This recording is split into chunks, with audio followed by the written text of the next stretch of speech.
Engine start করার পূর্বে প্রথমে গিয়ারটা নিউট্রাল করে নিলাম, এবার চাবিটা দিয়ে ইঞ্জিনটা স্টার্ট করে দিলাম। ইঞ্জিন স্টার্ট করার সাথে সাথে পিক আপ দেওয়া যাবে না, একটু পর পিক আপ দিতে হবে। তো পিক আপ দেওয়ার পর এবার আমি ড্যাশবোর্ডে এই যে এয়ার মিটার দেখবো, এয়ার মিটার যদি হাওয়ার প্রেশার হয় তাহলে আমি অ্যাক্সেলারেটর ছেড়ে দিব, ক্লাচটা পুশ করব। ক্লাচ পুশ করে কিন্তু গিয়ারটা আমি 1 নাম্বার শিফট করে দিচ্ছি। তো এবার আমি সামনের দিকে যাব, ক্লাচটা আস্তে আস্তে ছাড়বো, অ্যাক্সেলারেটর আস্তে আস্তে ধরবো, আর গাড়ি কিন্তু সামনে যাচ্ছে। তার মানে ইঞ্জিন ব্রেক কীভাবে কাজ করবে সেটাই দেখাবো।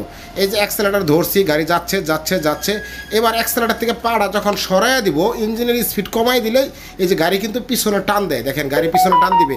তার মানে আপনি অ্যাক্সেলারেটর দিচ্ছেন, ইঞ্জিনের শক্তি দিচ্ছে, পাওয়ার দিচ্ছে, গাড়িটাকে দৌড়াচ্ছে সামনে। তো যখন অ্যাক্সেলারেটর ছেড়ে দিবেন তখন কিন্তু গাড়ি পিছনে টানবে। তো এটাই হলো ইঞ্জিন ব্রেক। আপনার গাড়িটা যখন ব্রেক কম হবে, ব্রেক ফেল হবে বা গাড়ি দুর্ঘটনা পতিত হওয়ার সম্ভাবনা আছে, এই অ্যাক্সেলারেটর ব্রেকের মাধ্যমে গাড়ি পিছনে টেনে কিন্তু আপনি গাড়িটা কন্ট্রোল করতে পারেন। তো গাড়িটা যখন নিউট্রাল করে দিব বা ক্লাসের চাপ দিব তখন কিন্তু গাড়ি ফ্রি হয়ে যায়, সামনের দিকে দৌড়ায়। তো অবশ্যই আপনারা গাড়ি গিয়ার শিফটে রেখে ক্লাস না করে অ্যাক্সেলারেটর না চেপে অ্যাক্সেলারেটর ছেড়ে দিয়ে কিন্তু ইঞ্জিন ব্রেক করানো যায়, বা এইভাবে আপনার গাড়িটার কন্ট্রোল করতে পারেন। এটাকে ইঞ্জিন ব্রেক বলা হয়। ভাইয়া যদি ভিডিওটা ভালো লাগে তাহলে অবশ্যই লাইক করবেন, কমেন্ট করবেন এবং জনের সাথে শেয়ার করে দিবেন। ধন্যবাদ ভাই।